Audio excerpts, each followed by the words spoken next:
Welcome to the Headline News on FlowFM 92.7.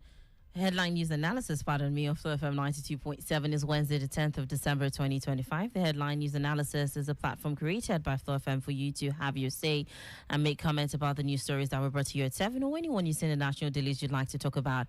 I'm not alone, of course. I'm with my colleagues, the gentlemen of the press. I'm Danielle. Shitta-Bey. Good morning to you, gentlemen. Good morning to you, Danielle, and good morning to you, Nicholas. Good morning. How do you do? How do you do? How was the trip down here? Oh, fantastic. In Daniel's voice. Yeah, in Daniel's voice. We did say that we'll be talking about University of Ilorin. Yes, please. Yes. We gave them a free pass yesterday. Mm-hmm. The situation is still on, and they are not doing anything about it. Okay. And, I mean, we are still reminding them. Of course. Yeah. And we'll keep on reminding them to do something about it.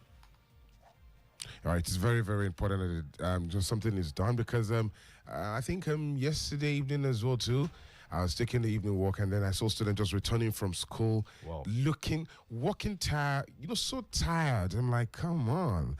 They're like, I know the stress. That was around past 7:45 thereabout. Oh my God. And some of them were just returning from lectures, looking very tired. Oh my God. I could just imagine what would be going through such a person's mind. Then I just remembered the situation of the students, sadly who fell under that stress and ended it all. Ironically, Kwasu, a younger generation university, had its convocation. Was it on Tuesday? And some of my colleagues who went, to cover the event, commented, positively on the transport system that you have there. And we are talking about, Kwasu has been doing a lot of things to rival University of Ilorin, and that is quite, I think they should take a leaf from their younger, sister university, and how to manage things, how to manage students. They are doing a fantastic job. Kwasu is doing a fantastic job. Even the University of Obafemi Awolowo University, I think the distance from the gate to the main campus is almost the same thing, but I don't think they have the same issue. Something is wrong somewhere. Well, we just call on the school authorities to please, check this and put. I was somewhere, funnily, I was at the salon, and then I heard a student say, "Oh goodness." This was 2 days ago, and that this student was lamenting, a female student, that she just finished writing her test and that the transport system so terrible. I just sat back and was just observing. In my head, I was thinking, do you know if I'm a journalist or did you even listen to me on the radio? And then she was saying exactly the way we were painting it. So it's a true reflection of what we say. It is just what it is. Yeah, these kids are going through hell. They are going through really hell. are. Yeah. We hope the university administration, able to do something about it and on time as well. All right. The views to be expressed is not in any way the position of FlowFM 92.7 or the staff therein, but is expressed by our in-house analyst, Nicholas Uwerunonye, and all the individuals who will call on the program this morning. You can call us on 0807-777-9927. Again, 0807-777-9927. Please do not forget you have a space of 60 seconds, 1 minute to make your comment on any of the news stories you'd like to make a comment on. Let's get into the stories. The Economic Community of West African States has declared the region to be in a state of emergency following a surge in coups, attempted mutinies, and security threats across member states. This announcement was made by ECOWAS Commission President Omar Touray during the 55th session of the Mediation and Security Council in Abuja, highlighting that countries in the region face risk from military intervention, terrorist expansion, and increasing geopolitical pressures, while elections have become a source of instability. Now, he has called for urgent coordinated action to strengthen security and recommended more frequent mediation sessions to address these challenges posed by terrorism, banditry, and political unrest. Well, the only thing that is true about what he has said is that he has made the right call, that there is a very big problem in the West African sub-region in terms of, the incidents of coup making and, of course, the election processes leading to more tension, causing crisis. But other than that, he has provided no solution. And that has always been the problem with ECOWAS. ECOWAS has not been very firm about certain things. Maybe it's because of the way it was, created. The moment the big brother is not doing much, nothing is, you don't get to see anything. And as it is right now, the big brother is not doing very much. So, like yesterday, was it yesterday we were talking about, the geopolitical shifts, in West Africa and the world generally. Yeah. We talked about most of these Francophone countries are trying to push, certain interests are trying to push the French out of West African sub-region, in fact, Africa entirely.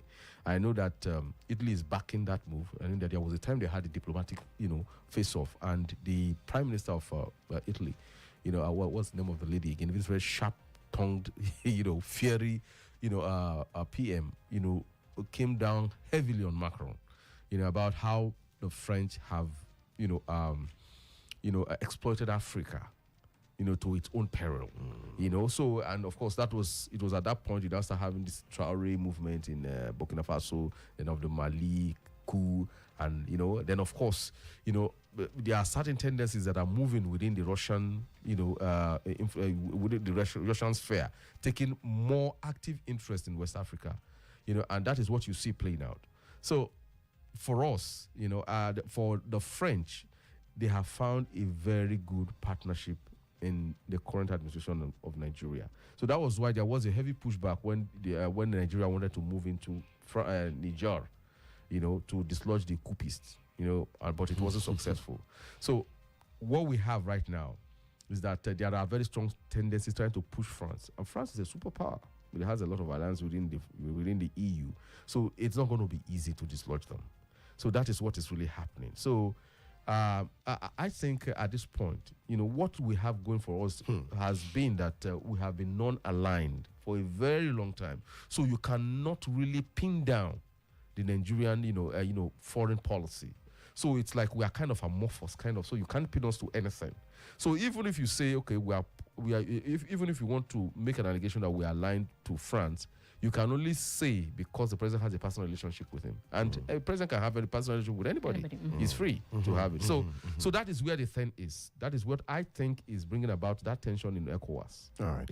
Well, do you see it as maybe lack of understanding as to, personal relationship with the Nigerian president and then the French president? Because as I think he's been to Nigeria a couple of times. Yeah. He was at, Fela's shrine as a young child. And then he returned as the sitting president as well, too. That's on the side. If you look across Africa, Nigeria appears to be the big. His score is of the course, big Nigeria brother, is right? the big brother. Right. If you look at in the northern Africa, you find Egypt. If you look at southern, you find South Africa. And I compare the relationship between France and America as to these regions of Africa. Is there an interest, by these superpowers in Africa, and are African leaders awake to, the potential that lies on the soil? The thing is that Africa will always be so attractive. Will continue to be attractive to these superpowers. And the reason is very simple. It has a very young population, and it is replete with a lot of mineral resources, yet untapped. You understand? And the population is not, compared to the landmass, it is still very, very small. So you see, the potentials are immense. So it only takes a superpower that does not want to sustain itself, not to have an interest in Africa. So that is why, you see, at some point, Russia has been playing it cool. But right now, it's beginning to see the potential in cutting African countries. That is why you see it's what's the name of this? It's military superstructure. Moving into Africa to help fight insurgency. You understand? So these are some of the things that we need to understand. Then, of course, when it comes to diplomacy, like I said, Nigeria has a very good thing going for it. Over the years, we have been non-aligned. Well, the relationship between America and South Africa is a bit strained, but Nigeria still enjoys that kind of close relationship. Railemo, Railemo was a Nigerian because he met with the NSA. Well, of course, we know the basis of Railemo's coming in. It's because of the CPC related issue. They had a rapport, they had a talk. I got some things off the record, that I might be talking about later, but not yet. That enduring interest between the United States and Nigeria has it spans several decades. We are talking of giving empowerment, giving aid, partnering in the areas of sustaining democracy in the country. Don't forget that we mentioned the case of Yahya Jammeh's case when Nigeria had to move in with the backing of the United States of America. In fact, ECOMOG, it was because the United States was shy of bringing its troops. That was why it mobilized Nigeria to take the lead to quell the crisis in Liberia, which happened to be an offshoot of an American, slave repatriation thing, and Sierra Leone. You understand? So, there has always been that relationship between Nigeria, Nigeria and United States of America, apart from the fact that they are trade partners at some levels. So there will always be that interest. So, that is why sometimes we cannot just overrule or, ignore or, castigate the U.S. policy that attempts to target Nigeria negatively. Because they have always been partners. They've signed a lot of treaties. You talk of AGOA, for instance. You talk of, what's the name of this AIDS fund? There are so many fundings that Nigerians are partners. There have been so many that we've done together. Jimmy Carter is a very good friend of President Obasanjo. Campbell, we are talking of people who have. In fact, even the late Prime Minister visited America and it was warmly received. Exactly. So the interest has always been enduring. So it's not something you can just sever overnight. So, but apparently there is a strained relationship between this current administration and the Trump administration. And the reason is not far-fetched. Of course, the issue of some being aligned to the Democrats of the United States of America, whereas the Republican is in power. So you are going to have those kind of power mix, power configuration, rubbing itself, roughly, so that's why you have some of this tension, and some of this tension generally sometimes creates tension that you are seeing in West Africa and in Nigeria, All right. 0807 777 0807 777 9927. And that's the number to call to be part of the conversation this morning. You can leave us a message via WhatsApp, or you can call in live, and let's talk about some of the trending national headlines. Let's move away from there back to River State.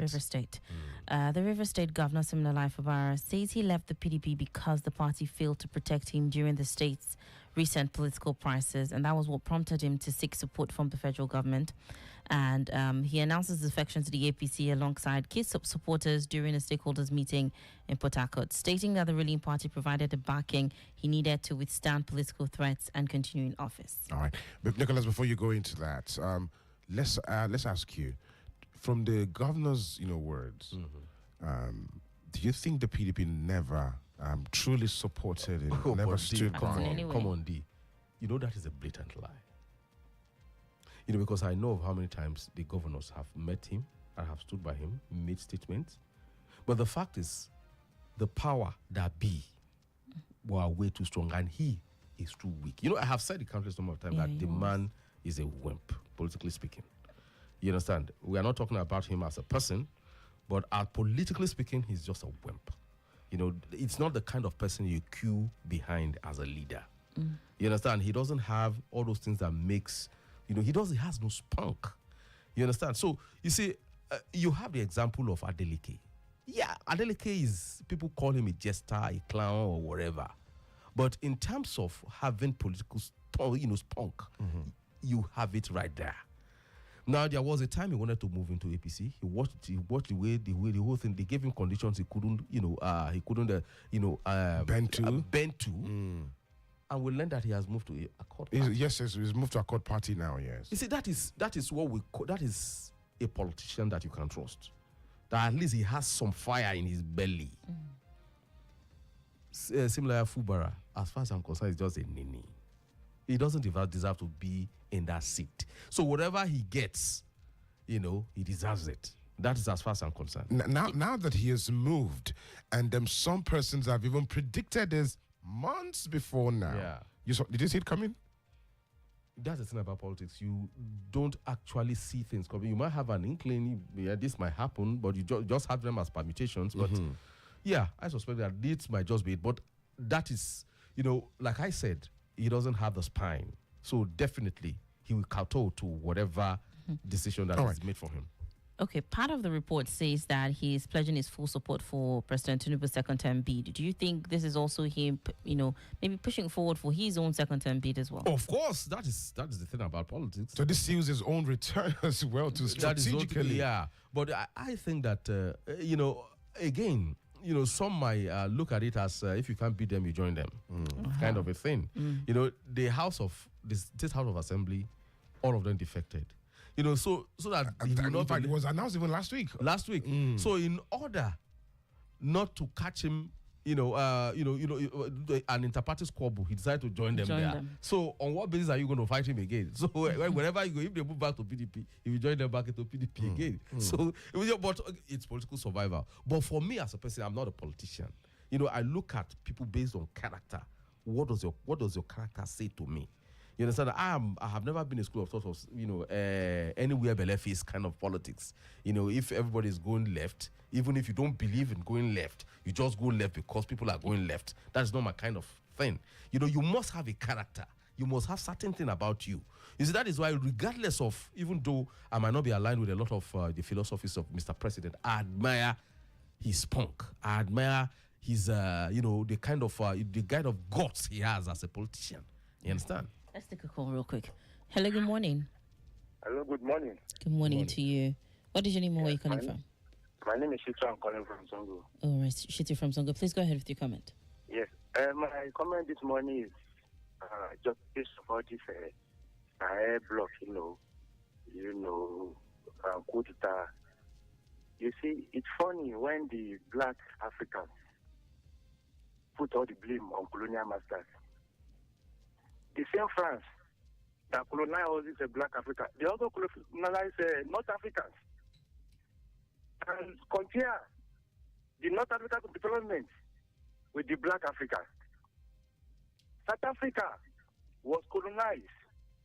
In fact, every African fighting as if South Africa was the bad country on the continent. But look at development in South Africa. Ever since white hand over the country to the black, in fact, the root was done by white people. So, other than in the world, there is no 100% free country apart from all this G7 and G20. Georgia, you see sense of colonialism. You see it. Even around the country that are doing well. But we don't want to blame ourselves for anything. They have people. Look at Nigeria for instance. How many have we taken our independence? So as we expected, can you compare Nigeria in terms of development in South Africa? So we need to look inward. Our problem is here. Is it the colonial masters that are telling all these bad politicians to be stealing money they don't need? So if you have to be talking about it, we continue on and on and on. All the countries inside that they are topping their country, the coup d'etat, they are just bringing justification. If they say the leaders are old, how old is Biden when he was in power? How old is Trump? If they say the leader does not leave office, how long Putin has been in the office? So if you have to be doing this comparison, we continue not long. Our problem is here. It is not there. And until we stand up to our responsibility to hold people elite accountable, that is where you can see. It is not this way. Thank you. God bless Nigeria. And God bless FlowFM. Thank you. I'm Shitta from Zango. Yeah, he made a very legitimate point. You see, but unfortunately, that is just one aspect of the program. You see, Mr. Shitta, I don't know if you're still listening, but you see, it is far deeper than what you're saying. You cannot, as much as I don't like blaming colonial masters, but again, when you look at what they have done to black people, you understand why it's so difficult for us to shake off, You see, the mode of colonialism in the North is quite different from, North Africa is quite different from what they did to black people.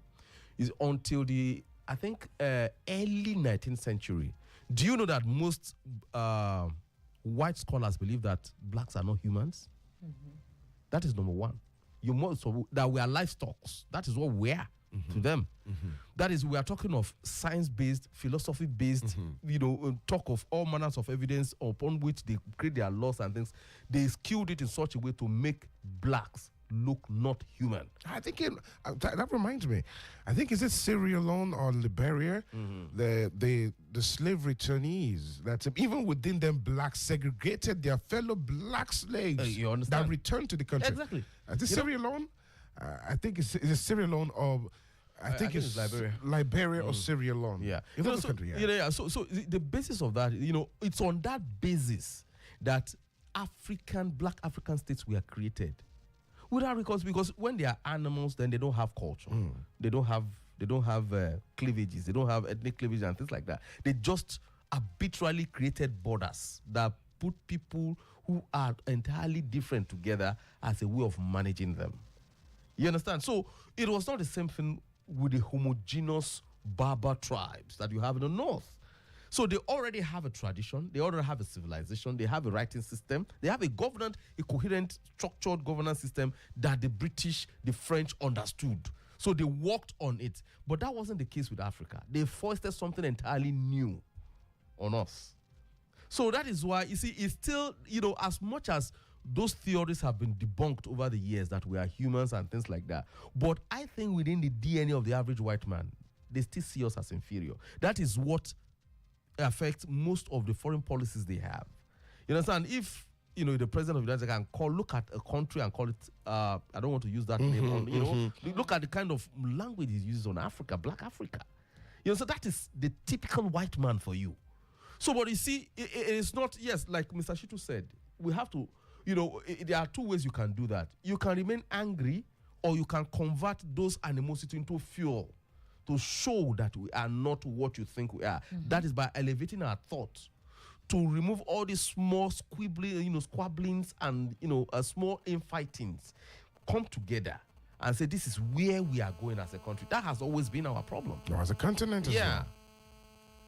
0807 777 and that number connected directly to the studios this morning. 0807 777 9927. All right, I'm still back to River State.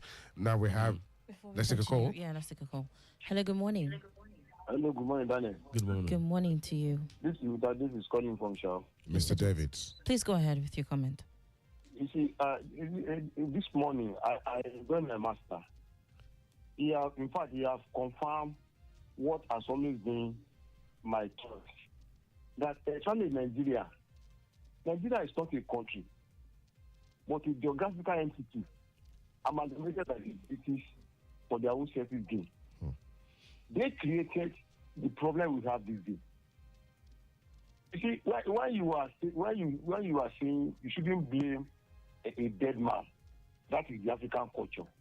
But if a dead man has done something that is bad, for as long as you praise a dead man that does what is good, then you must blame the man that does what is bad. You see, the colonial master, they put us in this mess. Everything that is happening in the Francophone countries these days, it was the problem the French created when they gave them this policy that still say they are part of them. Afterwards, they are not part of them. It's not an aspect of different. But our African brothers or African leaders should do the right thing to avoid all this flagellation.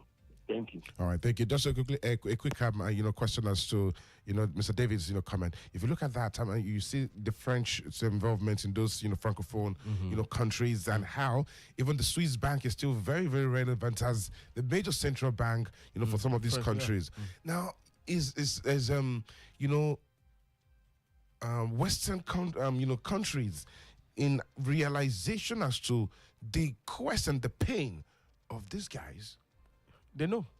Then why is the West not probably working in understanding as to say, okay, because they are hypocrites. This is what your mission is. You're trying to totally take out the hands of the French from all of this involvement. Let's make it local here. Now you see, the other day we were talking about this genocide thing and the rest of them. People are talking of Islamism and the rest of them, and what happens in the north, that Christians are repressed. But what if I were to tell you that it was created by the British that is even a Christian country? Because it was the British that created a system that made churches and the rest of, all the churches and Western civilization not to come into the north. It was Lord Lugard. Lord Lugard enforced it. He created that stricture that is in the north right now. So sometimes, when you say it's a genocide or that Muslims are, no. that is, you are not taking account into the proper history of what actually happened. You understand? So they created it, the British created that system so that they can control the North absolutely. You understand? So when they handed over power, of course, the local authorities took over that same structure that the colonial masters left. Go and listen to Yerima, the former governor who created Sharia. There was this long interview he gave, why the Christians voted for him in 2020, and that is 1999. They voted for him because when they came, they said they were trying to renew their church license and no governor will sign it. And he said, okay, is that what you want? I'll give it to you. And the first thing he did was to sign it into law. You understand? So, and they were happy. They were joyous. So that is, we are talking of, in fact, you need to listen to that entire interview. You understand that this was what, in fact, I was reading John Campbell, the former ambassador's book, his memoir on Nigeria. It is right in black and white. The British created that system.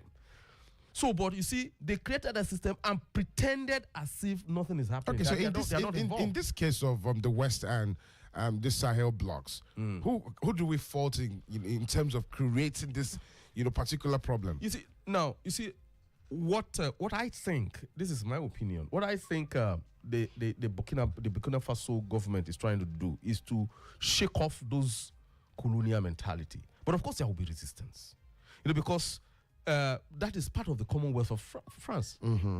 So there will be a lot of fight back, to promoting insurgency within the country. Those are some of the gimmicks they use. Don't forget that we've been saying things about people, all these insurgents having a foreign backers, things like that. It is a way of trying to control. You do our bid. If you don't do our bidding, we'll make the country ungovernable for you. You understand? Don't forget Boko Haram. What was Barack Obama? What was Barack Obama say? A body language to it. Libya is a very good example of how the West can disrupt the country. Very true. You instituted a no-fly zone, knowing fully well that the only stabilizing force in Libya is Muammar Gaddafi. You destroyed him, destroyed his government, and what do we have now? We have total chaos in that place, in the Islamic Maghreb. So you see, as much as, yes, we have our own personal problem, that problem has always been us, and we have managed it before the coming of the white men. But then they saw that problem as something to be used against us, and they are using it. And they are so hypocritical about it because most times they come up with different strictures, philosophies, and all those, sophistry to justify. But Nicholas, what Mr. Shitta was trying to say is, as much as the colonial masters created some of these problems, haven't we grown enough to the level of coming out of those problems or finding a solution ourselves? The truth is, we haven't grown up enough. All right. We haven't grown up enough. No. We haven't. We are still not mature about it. That's the thing.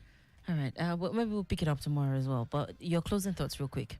Well, I will still go back to making an appeal to the University of Ilorin administration to do something about the transport system. All right. Let's hope they're listening and they do something about it soon. The views expressed is not in any way the position of FlowFM 92.7 or the staff therein, but is expressed by our in-house analyst, Nicholas Uwerunonye, and the individuals who called on the show this morning as well. Thank you so much for joining us on the analysis for today. We'll be back to your ears, God willing, from 8 o'clock to 8:30 tomorrow. I'm Danielle Shitta-Bey. And I am Adedayo. Adeyemi. Thank you for joining us on the Headline News Analysis. Happy midweek.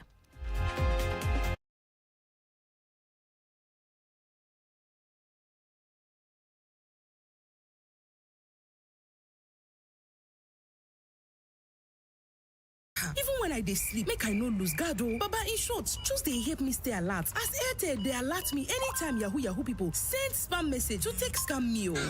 At Airtel, we have taken proactive steps to keep you safe from every spam activity with Airtel News Spam Alert service. Powered by AI, it cans text in real time with no app or setup needed. Airtel, a reason to imagine.